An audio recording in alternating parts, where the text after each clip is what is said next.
खुल गया खुल गया खुल गया नेचर व्यू फैमिली रेस्टोरेंट, जहां सभी तरह की वेज एंड नॉन वेज की कई वैरायटी उपलब्ध है। सुंदर मनमोहक प्राकृतिक नजारों के बीच आनंद ले अपने फेवरेट खाने का। यहाँ destination marriage party, kitty party, birthday party, engagement ceremony आदि के लिए भी आ सकते हैं। तो पूरी हमारा पता है नियर खंडोली पार्क, गिरिडीह, झारखंड। हमें संपर्क करें अविनाश अंशु, मोबाइल नंबर 8789905694। झारखंड सरकार की महत्वाकांक्षी योजना के तहत कई सारी योजनाओं का श्रीगणेश किया गया, लेकिन भ्रष्टाचार के कारण आवश्यक लाभुकों को लाभ नहीं मिल पा रहा है।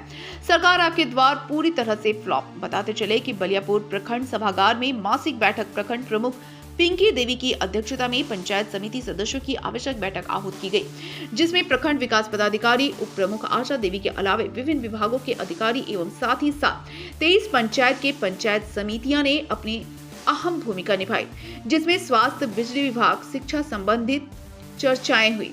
इसी बीच अबुआ आवास का मुद्दा पूरी तरह से छाया रहा। अबुआ आवास को लेकर निश्चित तौर पर मिलने वाले लाभुकों की सूची में सुधार के लिए कई सारी बातें सामने आई। चर्चा के दौरान आवश्यक लाभुक वंचित नजर आ रहे हैं।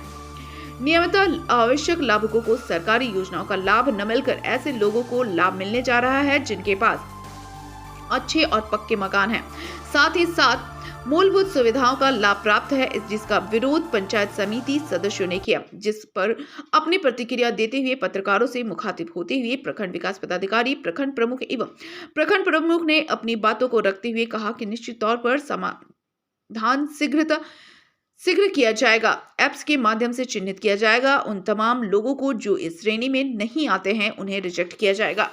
सर, क्या मासिक बैठक क्या कुछ रहा? देखिए, पंचायत समिति की बैठक नियम रेगुलर होता है ब्लॉक में, और आज भी हम लोगों ने चर्चा किया। और जो खास समस्या खासकर है, जिससे कि आपको पेयजल की समस्या बहुत प्रमुख है। कई जगह सर्वे भी नहीं हुआ है, कई जगह पाइपलाइन है तो आपूर्ति नहीं हो रहा है। वो सब चीज़ें हम लोग के संज्ञान में आया है। कहीं डॉक्टर्स की कमी है, कहीं हेल्थ का मैटर है, विद्यालयों से संबंधित कुछ मामले आए हैं। तो हम लोग सभी पहले रिपोर्ट्स प्राप्त कर लेंगे। और दूसरा एक महत्वपूर्ण बात है कि जो लोग बैठक में भाग नहीं लेते हैं, हम लोग उनके खिलाफ भी कार्रवाई के लिए लिखेंगे। अब आवास के लिए सभी को क्लियर कर दिया गया कि जो राज्य से लिस्ट आई है उसी लिस्ट के अनुरूप सभी को करना है।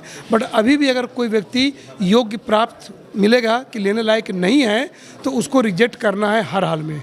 अगर रिजेक्ट नहीं करेंगे तो पंचायत सचिव जो रजिस्ट्रेशन करेंगे उसके लिए जिम्मेदार माने जाएंगे और उस पर हम लोग आगे कार्रवाई करेंगे। नहीं, कोई हंगामा हमारे पास अब नहीं है, कोई सूचना नहीं है। कन्फ्यूजन था ग्राम सभा को लेके और जो लिस्ट आई है उसको लेके, उस सब को क्लियर कर दिया गया है कि राज्य से जो ऐप से लिस्ट निकला है उसी के अनुसार करना है रजिस्ट्रेशन। जो उसमें अगर कोई ऐसे व्यक्ति मिले जो लेने लायक नहीं है, उसका रजिस्ट्रेशन नहीं करना है। अगर कोई ऐसा व्यक्ति छूट गया है कि उसको योग्य होना चाहिए, उसकी सूची मुझे मिलेगा तो हम जाँच करके, हमारा अपीलेट कमेटी है जिला में, हम वहाँ भेज देंगे। धन्यवाद।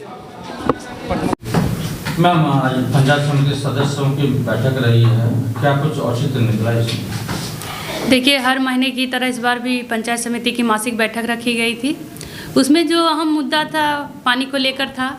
और अभी तो आप देख रहे हैं कि आवास को लेकर काफ़ी लोगों के बीच हड़कंप मची हुई है, क्योंकि जिन जनताओं का नाम, लाभुकों का नाम ग्राम सभा से पारित होके गया था, उनका लिस्ट में नाम नहीं है। कुछ लोगों का नाम तो नीचे चला गया है और ऐसे व्यक्ति का नाम है जिनको पहले से भी आवास का लाभ मिला है और जिनके घर में संपन्न है, ऐसे व्यक्तियों को नाम दिया गया है।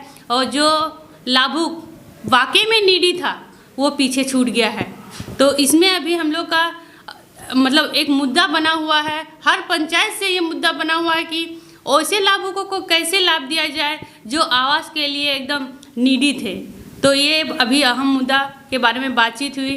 तो बीडीओ साहब के द्वारा ये बोला गया कि इस लिस्ट में जो जिला से बन के आया है, इस लिस्ट में ऐसे व्यक्ति जो पहले से सीरियल वाइज है, उसमें से कोई भी आपको लगता है कि अयोग्य है तो आप उनका नाम दे सकते हैं। उनको नीचे करके जो योग्य लाभुक उसको ऊपर किया जाएगा, लेकिन सीरियली वाइज किया जाएगा। ऐसा नहीं कि बीच से उठा के हम लोग आगे देंगे।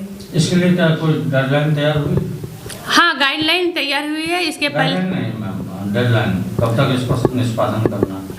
जैसे इसका निष्पादन इनका जैसे 2 दिन पहले प्रमुख और डीडीसी के बीच मीटिंग रखी गई थी, जिनमें डीडीसी के द्वारा कहा गया था कि ऐसे लाभुक जो नीडी था और उनका नाम छूट गया है, उनके मतलब उनको अगर उचित लगे कि वो लाभुक छूट गया है और उसको देना है, तो उस तरह के एक लिस्ट तैयार कीजिए आप लोग, जो योग्य थे उसका नाम आप हम लोग को दीजिए। हम लोग जांच में जाएंगे, निरीक्षण करेंगे, और को वाकई में आवास की ज़रूरत है तो ऐसे व्यक्ति को सीरियल में लिया जाएगा। जो निधि नहीं है, क्या उनके अकाउंट में अभी तक पैसा घुसा है?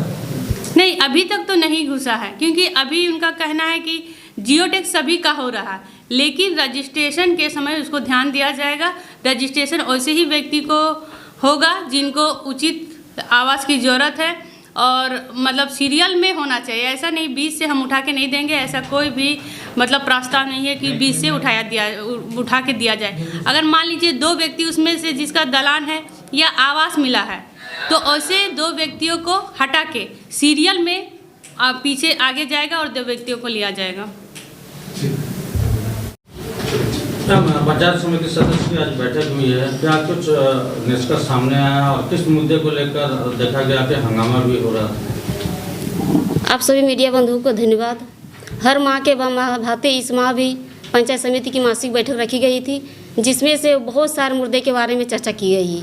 रही बात की अबुआ आवास को, अबुआ आवास के लिए बहुत सारे आवाज़ उठाई गई पंचायत समिति के द्वारा, जिसमें से लिस्ट में बहुत सारी गड़बड़ी देखने को आया है, जिससे कि जिसका आवास लेने का लायक नहीं है उसका भी नाम आ गया है। उसी को सुधार के लिए हम लोग 3 तारीख को हम और बीडीओ साहब सभी प्रमुख लोग जाकर धनबाद में डीडी सर के साथ वहाँ हम लोग बात किए हैं अबुआ आवास को लेकर। इसके सुधार के लिए हम लोग एक कमेटी का गठन करेंगे, जिसमें से पूरे पंचायत में जिसको भी अबुआ आवास का लेने की ज़रूरत है उस आधार में लिस्ट बनाया जाएगा, और लिस्ट को हम यहाँ से लेकर डीडी सर के यहाँ भेजेंगे, और डीडी सर कहें कि हम ऊपर में आवाज़ उठाएंगे।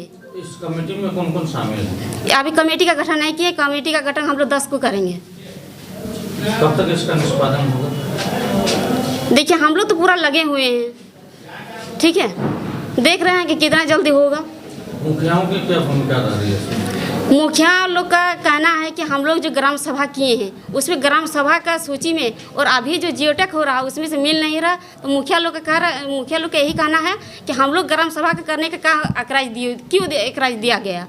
हम लोग को इसमें नहीं रहना चाहिए था। सबसे बड़ी बात मैम कि हम लोग अगर वैसे लोगों का नाम इस सूची में आ जा रहा है तो चूक किसके थ्रू हो रही है? चूक हम अब किसको दोषी दे दे? देखिए, जैसे कि एक कमेटी बनी, आपके द्वार में जितना भी आवेदन गिरा, आवेदन गिरने के बाद एक कमेटी बनी, और कमेटी के माध्यम से मोबाइल के ऐप के माध्यम से जांच की गई, और वही लिस्ट जिला में भेजा गया, और उधर से डायरेक्ट आ जा रहा है। सबसे बड़ी बात मैम, ग्राम सभा की जहाँ तक बात हो रही है, कहीं ग्राम सभा नहीं हुई किसी भी पंचायत में, घर बैठे ही सब पेपर से काम हो रहा है। नहीं, ग्राम सभा हुआ है। ग्राम सभा में जो पंचायत समिति भी शामिल है, सब शामिल। ग्राम सभा का लिस्ट बनाया गया था, लिस्ट जारी हम किए हैं बीडीओ साहब से करके।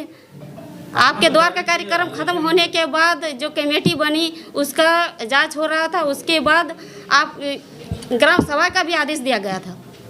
ग्राम सभा कब हुआ है, कहाँ हुआ है, इसका तो कोई क्लियर नहीं हो पा रहा, क्योंकि हम लोग भी क्षेत्र भ्रमण कर रहे हैं। नहीं, ग्राम सभा हुआ है। अब हम तारीख तो हम नहीं बता पा रहे हैं। ग्राम सभा मुखिया के माध्यम से हुआ है। इधर आप बता रहे हैं कि मुखिया का भूमिका इसमें नहीं है, पंचायत समिति का है। उन लोग अभी पंचायत में जो मुखिया लोग आवाज़ उठा रहे हैं कि हम लोग जो ग्राम सभा किए और हम लोग के माध्यम से जो हम लिस्ट भेजे उसमें से अभी जियोटेक हो रहा है, उसमें लिस्ट में नाम मिल ही नहीं रहा, इसलिए उन लोग आवाज़ उठा रहा है, लेकिन ग्राम सभा हुआ है।